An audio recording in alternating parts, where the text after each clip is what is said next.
అమెరికాలో అంటే భారతదేశంలో చదువుకుని, ఆ తర్వాత అమెరికన్ ఎగ్జామ్స్ రాసి, అమెరికాలో డాక్టర్లుగా వెల్ సెటిల్డ్ అయిపోయి, ఇప్పుడు అక్కడ అద్భుతమైనటువంటి సేవలందిస్తూ, అమెరికన్ ప్రజల చేత మంచి పేరు తెచ్చుకుంటూ, అమెరికాలో ఆర్థికంగా సెటిల్ అవుతూ, ఈవెన్ భారతదేశంలో తమ ఆస్తులను కూడా పెంచుకుంటూ, జాగ్రత్తగా తమ సేవలను అందిస్తూ, అక్కడ అందరి ఆదరాభిమానాలు పొందుతున్నటువంటి డాక్టర్లకి ఒక చేదు వార్త, అలర్ట్ కావాల్సినటువంటి వార్త.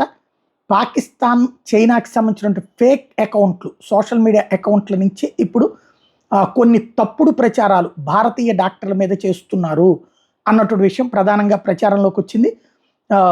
అక్కడ ఉన్నటువంటి ప్రజల్లో భయాందోళనలు కలిగించడం, అన్సర్టనిటీ క్రియేట్ చేయడం, డౌట్స్ క్రియేట్ చేయడం అన్నటువంటిది ప్రధానమైనటువంటి అంశం. They are killing people with negligence అన్నటువంటిది ప్రచారం చేస్తున్నారట ఇండియన్ డాక్టర్స్ మీద. ఇది మామూలుగా తప్పుడు ప్రచారమే, కానీ అమెరికన్ని భయపెట్టడం, అమెరికా ప్రజల్ని భయపెట్టడం, తద్వారా రేపు ఏదన్నా చిన్న ఇన్సిడెంట్ జరిగిందంటే ఆరోగ్యపరమైనటువంటి సమస్యల వల్ల అవతల వాళ్ళకి ఏదన్నా ప్రాబ్లం వచ్చినా, దానివల్ల వాళ్ళు ఇబ్బంది పడ్డ, ప్రాణాలు కోల్పోయిన ఏదైనా సివియర్ అయినా, దానికి ఇండియన్ డాక్టర్స్ ఇట్లాంటి వాళ్ళు నెగ్లిజెన్స్ అన్నటువంటి దాన్ని వాళ్ళ మెదళ్లలో చూపించి, వాళ్ళలో మౌత్ పబ్లిసిటీ క్రియేట్ చేసిన తర్వాత మన మార్కెట్ దెబ్బతీయడం, మన క్రెడిబిలిటీస్ని దెబ్బతీయడం అనేటటువంటి ప్రయత్నం జరుగుతుంది అన్నటువంటిది కీలకమైనటువంటి అంశం. జాగ్రత్తగా ఉండండి అన్నటువంటిది ఎక్స్పెక్ట్ చేస్తున్నటువంటి సూచన.